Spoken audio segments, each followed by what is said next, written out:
अस्सलाम वालेकुम स्टूडेंट्स, क्या है? ठीक है, खैरियत है। फाइनेंशियल अकाउंटिंग के अंदर हमारा टॉपिक जो चल रहा है वो है जर्नल।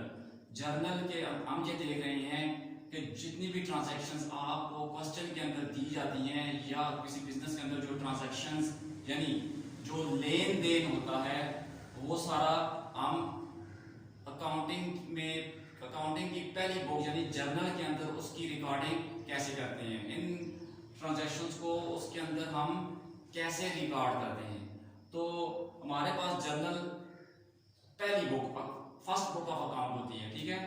तो हम वो वाली ट्रांजैक्शंस लेकर चल रहे हैं जो डिफरेंट है, ठीक है, जो एक दूसरे से डिफरेंट है और जो स्टूडेंट्स को ज़्यादा परेशान करती हैं। तो उस वो वाली ट्रांजैक्शंस मैं लेके चल रहा हूँ। तो हमारा ये आज जर्नल के ऊपर तीसरा लेक्चर है, ठीक है। तो मकसद इस लेक्चर का ये है कि आपको हर तरह की ट्रांजैक्शंस को हैंडल करना आ जाए, यानी किसी भी किस्म की ट्रांजैक्शन आपके पास सामने आ जाए तो आप उसे आसानी के साथ जर्नल के अंदर लिख लें। तो ये आपको बोर्ड के ऊपर 8 ट्रांजैक्शन लिखी हुई नजर आ रही हैं। हमारे पास ये एक सीमेंट की एजेंसी है, ठीक है, एक सीमेंट की शॉप कह लें आप। हमारे पास एक शॉप है जो सीमेंट लेके आती है और सीमेंट को सेल कर देती है, ठीक। अब ये बार बार सीमेंट खरीदेगी कंपनी से, फिर ये आगे ये वाला बंदा ट्रांजैक्शन कौन सा बंदा है, ये मिस्टर अली है, ये सीमेंट वाली कंपनी से सीमेंट खरीदेगा और आगे इसको बेचेगा। अब वो उसका लेन देन सीमेंट के अंदर है। तो जब भी वो सीमेंट खरीदेगा, ठीक है, तो वो लफ्ज परचेज इस्तेमाल करेगा, गुड्स परचेज या सीमेंट परचेज, ठीक है। क्यों? उसका बिजनेस सीमेंट के अंदर है, सीमेंट वाला बिजनेस है उसका। और जब भी वो सीमेंट बेचेगा तो कहेगा सेल्स, ठीक है, सीमेंट सोल्ड या सिर्फ सेल्स। सीमेंट खरीदेगा तो परचेजेस, सीमेंट बेचेगा तो सेल्स, ठीक है। तो अब ये देखें लिखा हो, record the following transactions in the journal of mister Ali running a cement agency. आपको ये नीचे ट्रांजैक्शंस दी हुई हैं ये मिस्टर अली के जर्नल के अंदर लिखें। मिस्टर अली खुद एक सीमेंट की एजेंसी चला रहा है। तो पहली ट्रांजैक्शन है use cement for construction of own house, his own house, ठीक है। उसने क्या किया है कि सीमेंट खरीदा था, ठीक है, सीमेंट खरीदा और उसने क्या किया कि चलें एक एंट्री हम कर लेते हैं। फर्ज करें उसने सीमेंट खरीदा है, सीमेंट परचेज फॉर रुपीज 10,000, ठीक है। फर्ज करें जनवरी 1 को, वो ये एंट्री मैंने लिखी नहीं हुई मगर आप ये देखें, हम कहेंगे परचेजेस अकाउंट टू कैश कर लें, नगद खरीदा है, ठीक है। कितने का खरीदा है? 10,000 कर लें, 50,000 कर लें, 50,000 का खरीदा है जो उसने, ठीक है। ये ठीक है।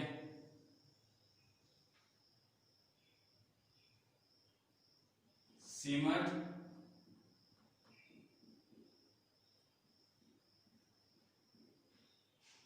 परचेज, ये फर्ज करें 2019 है और जनवरी 1 को ये काम हुआ है, ठीक है। ये भी यही समझे कि जनवरी 1 को हुआ है। फिर क्या हुआ, जैसे ही उसने सीमेंट खरीदा 50,000 का कि मैं इसको बेचूंगा लोगों को, लास्ट बात है नफे में बेचेगा। तो पहले से क्या किया है, जनवरी 1 को used cement for construction of his own house.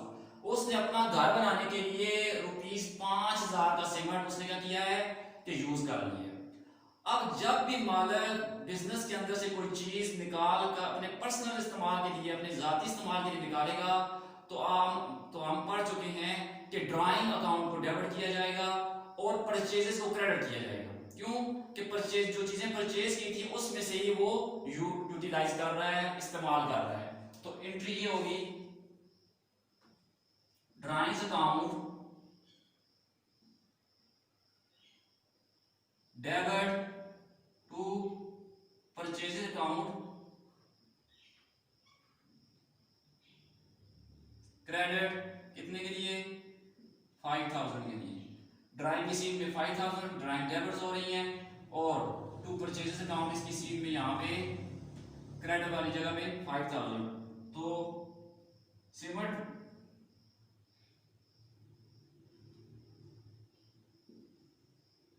used for personal house, ठीक है, पर्सनल हाउस का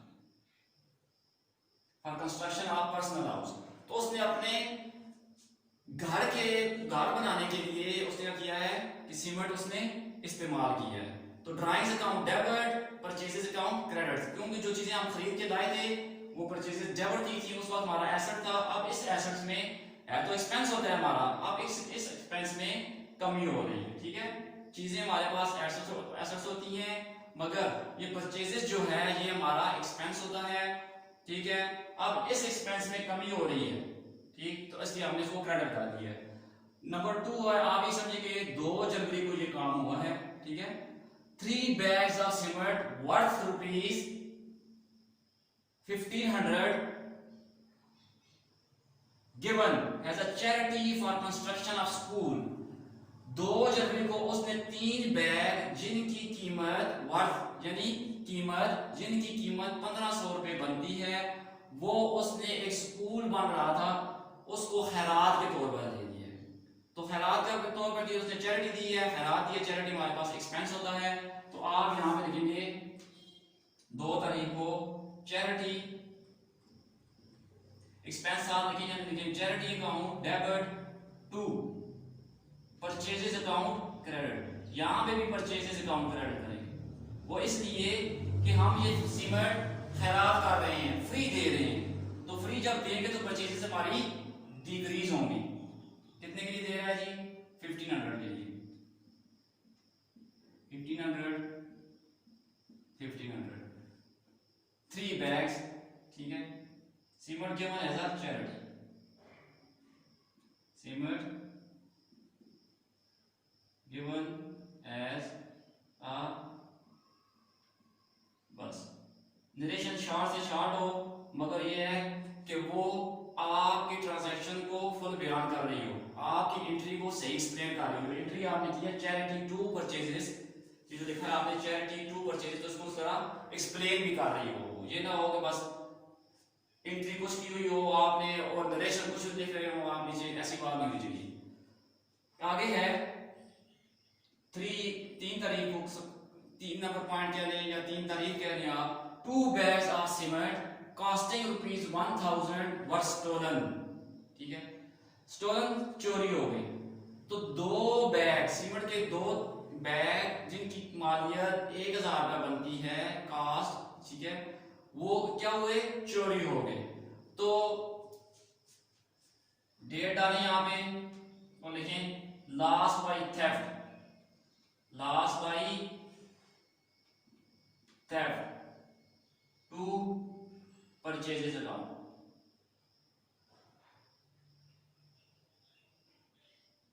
परचेजेस को डिक्रीज करेंगे, क्यों कि अब चीज चोरी हो गई है तो परचेजेस डिक्रीज हो रही है हमारे पास, ठीक है। हम बेच तो नहीं रहे ना, तो हमारे पास चीज जाया हो रही है तो परचेजेस अकाउंट को हम डिक्रीज कर देंगे। कितने के लिए हुई थी? 1000 के लिए, ठीक है। 2 bags stolen, ठीक है। 2 bags of cement were stolen, ये आ गया। पॉइंट नंबर 4 पे चले, यानी ये हमारे पास आप 4 जनवरी कह रहे हैं या 4 नंबर पॉइंट कह रहे हैं। 5 bags costing rupees 2500 donated to orphanage। क्या हुआ जी कि 5 बैग जिनकी मालियत कीमत 2500 रुपए बनती है वो चोरी हो गए। उसने खरीदे थे 50,000 में के बैग सीमेंट के बेचने के लिए, उनमें से 2500 के बैग चोरी हो गए। 5 bags of costing rupees 2500 donated to orphanage, चोरी हुए ऑर्फनेज यानी यतीम खाने को दे दी, ठीक है। ये 4 नंबर पॉइंट हम कर रहे हैं ना, तो 3 नंबर हो चुका है, 4 नंबर कर रहे हैं। तो 2500 का सीमेंट उसने डोनेट किया है, चंदा कर दिया है उसने, किसको? यतीम खाने को। तो यहां पे हम लिखेंगे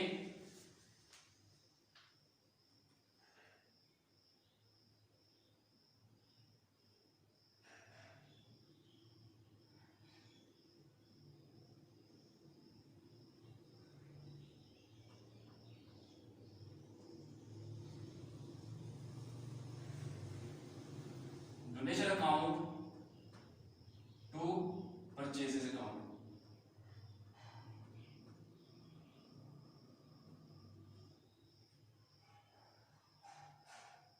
फाइव बैग्स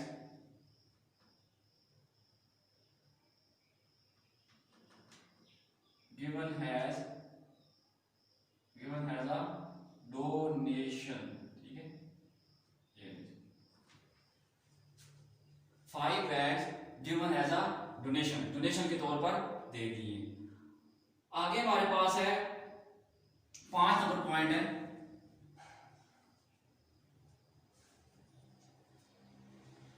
अब देखें यहां पे चैरिटी लफ्ज इस्तेमाल हुआ तो हमने चैरिटी लिखा, यहां पे लफ्ज इस्तेमाल हुआ डोनेशन तो हमने डोनेशन लिख दिया। अब जरूरी नहीं है कि आप यहां पे डोनेशन अकाउंट ही लिखें, ठीक है, आप यहां पे चैरिटी भी लिख सकते हैं कि चैरिटी देखें ऑर्फनेज को डोनेट किया जा रहा है तो उसकी खैरात दी जा रही है, तो आप डोनेशन भी लिख सकते हैं, यहाँ पे चैरिटी भी लिख सकते हैं। वहां पे लफ्ज उसने चैरिटी लिखा है तो वहां पे आप क्लियर कट चैरिटी लिख लें, वहां पे भी डोनेशन लिख सकते हैं, मगर चैरिटी वहां पे क्लियर लिखा होता, यहाँ पे डोनेशन लिखा हुआ था तो हमने डोनेशन लिख दिया। तो डोनेशन भी हमारे पास ये डेबिट हो रहा है तो एक्सपेंस ही है, ठीक है। तो डोनेशन हो या चैरिटी हो, बात एक ही है कि हम किस किस्म का चंदा कर रहे हैं, अतिया कर रहे हैं, खैरात कर रहे हैं। आगे चलें, पॉइंट 5 नंबर पॉइंट है cement donated to one of the relative on personal account ₹3000। मालिक ने क्या किया, मिस्टर अली ने, कि अपने एक रिश्तेदार को 3000 का सिमट डोनेट कर दिया है, ठीक है। अब आप ये चीज समझ रहे होंगे कि यहाँ पे भी हम कहेंगे donated account to purchases account, ऐसी बात नहीं है, क्योंकि उसने कहा है कि cement donated to one of the relative on personal account, उसने अपने जाती अकाउंट पे दिया है, मालिक ने अपने अपने खर्चे पे उसको दिया है, बिजनेस के खर्चे पे नहीं दिया। आगे तो बिजनेस चैरिटी कर रहा था, तो अब मालिक के खर्चे पे जा रहा है ये वाला सिमट, तो हम मालिक के अकाउंट को डेबिट करेंगे, यानी बिजनेस क्या करेगा, मालिक के अकाउंट को अपने पास डेबिट करेगा।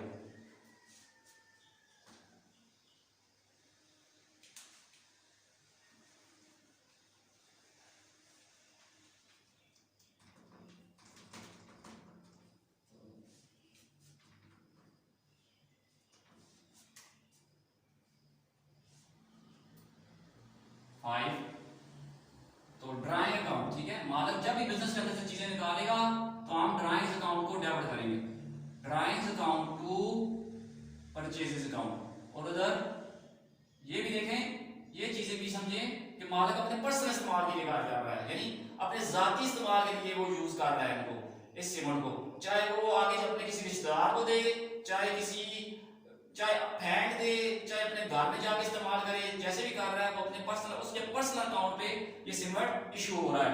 तो कितने का हुआ है जी, 3000 का, ठीक है, 3000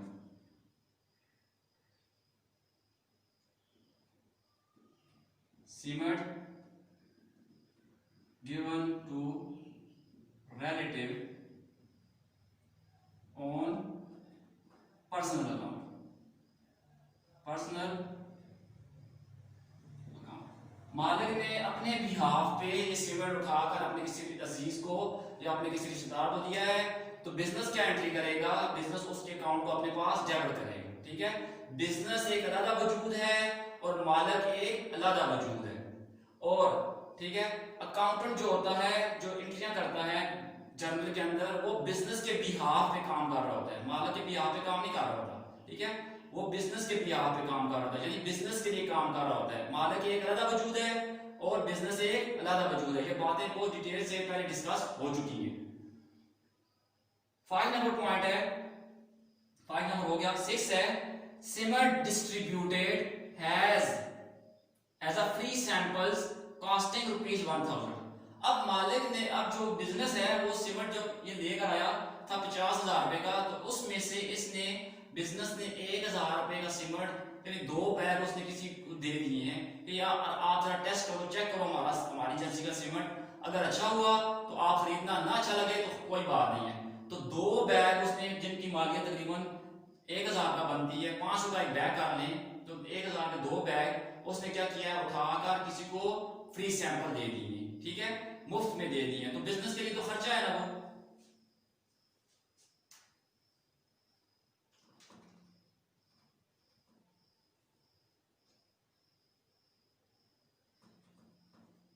फ्री सैंपल्स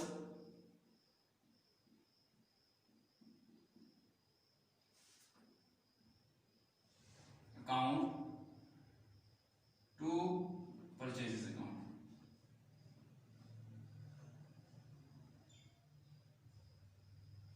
कितने का? 1000 का। तो ये हमारे पास एक्सपेंस है फ्री सैंपल्स, ठीक है।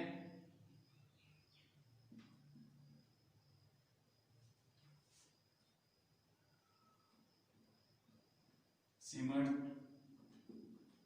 गिवन हैज फ्री सैंपल्स, ये नरेशन लिख दीजिए, यहाँ पे डेट डाल दें या पॉइंट जो भी आपके पास है डाल दें। आगे चलें,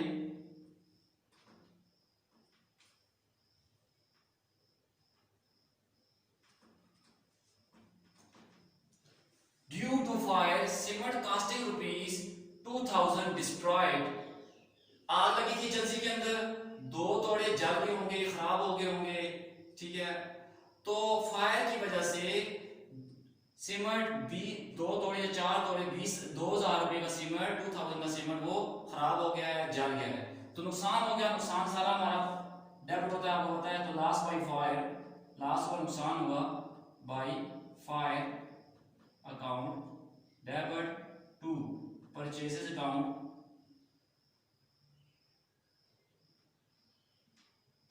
क्रेडिट 2000, ठीक है। तो लॉस बाय फायर, बस इतना लिखो। 8 नंबर पॉइंट हमारे पास, due to an accident loss of cement caused in transit costing ₹3500 3500। क्या हुआ कि रास्ते में एक्सीडेंट हुआ, जिस गाड़ी में सीमेंट आ रहा था एक्सीडेंट हो गया उसका रास्ते में, तो 3500 का सीमेंट वो क्या हुआ, जाया हो गया, ठीक है। तो सीमेंट के तोड़े जो हैं वो ओपन हो गए होंगे या फट गए होंगे या कुछ हुआ होगा, सीमेंट 3500 रुपए का जाया हो गया है। तो लॉस बाय एन एक्सीडेंट, ठीक है।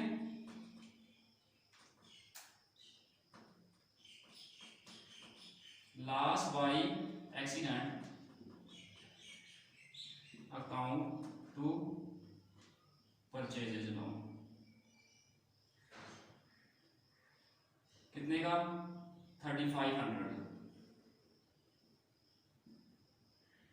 तो यहां पे लिख दें,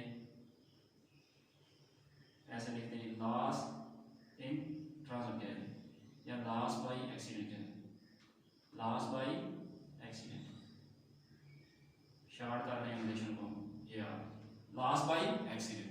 तो हमने देखा आज के टॉपिक के अंदर हमने ये देखा है कि जर्नल में जो हम ट्रांजैक्शंस को रिकॉर्ड करते हैं, आज हमने सिर्फ परचेजेस को उठाया है कि चीजें इन ट्रांजैक्शन के अंदर चीजें बिक नहीं रही, ठीक है। या तो मालिक अपने इस्तेमाल, जाती इस्तेमाल के लिए करवा रहा है, या डोनेट कर रहा है, या चैरिटी दे रहा है, ठीक है, या लॉस बाय फायर हो गया, लॉस बाय एक्सीडेंट हो गया, ठीक है।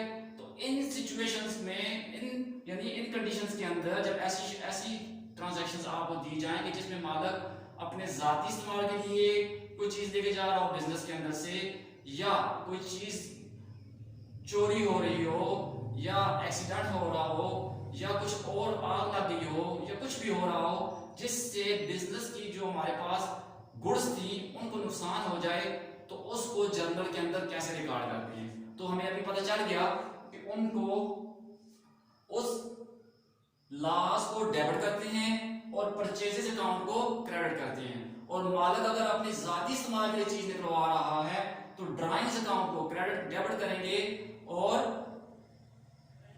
परचेजेस अकाउंट को क्रेडिट करेंगे, ठीक है। और अगर बिजनेस देखें, बिजनेस जब खैरात कर रहा है या वो डोनेट कर रहा है तो उस चीज का नाम लिखना है, लास्ट वाईफाई, ठीक है, फ्री सैंपल्स, चैरिटी, ये बिजनेस दे रहा है। जब मालिक अपने बिहाफ पे देगा तो बिजनेस ने तो मालिक को नहीं कहा ना कि तुम ये चीजें उठा उठा के लोगों को देते जाओ, मालिक तो नहीं कहा। जब मालिक खुद अपने बिहाफ पे चीज उठाकर किसी को देगा तो बिजनेस फटाफट उसके अकाउंट को डेबिट कर देगा। मालिक का अकाउंट होता है ड्राइंग्स अकाउंट, ठीक है, तो ड्राइंग अकाउंट को बिजनेस अपने पास डेबिट कर देगा। ये कुछ ट्रांजैक्शन मजीद हमने देखी हैं जो स्टूडेंट्स को परेशान करती थी कि जब इस तरह की सिचुएशन आए तो स्टूडेंट परेशान हो जाते थे कि ट्रांजैक्शन कैसे की जाएगी, ठीक है। उसके बाद अब अगला टॉपिक हमारा अपने जर्नल का ही होगा। जर्नल के अंदर हम ये देखेंगे, मजीद देखेंगे कि हम लोग डेबिट मेमो और क्रेडिट मेमो को किस तरह से हैंडल करेंगे, ठीक है। डेबिट मेमो क्रेडिट मेमो को किस तरह से करेंगे और परचेजेस रिटर्न और सेल्स रिटर्न को किस तरह से हैंडल करेंगे। तब तक के लिए थैंक यू जी, शुक्रिया, अस्सलाम वालेकुम।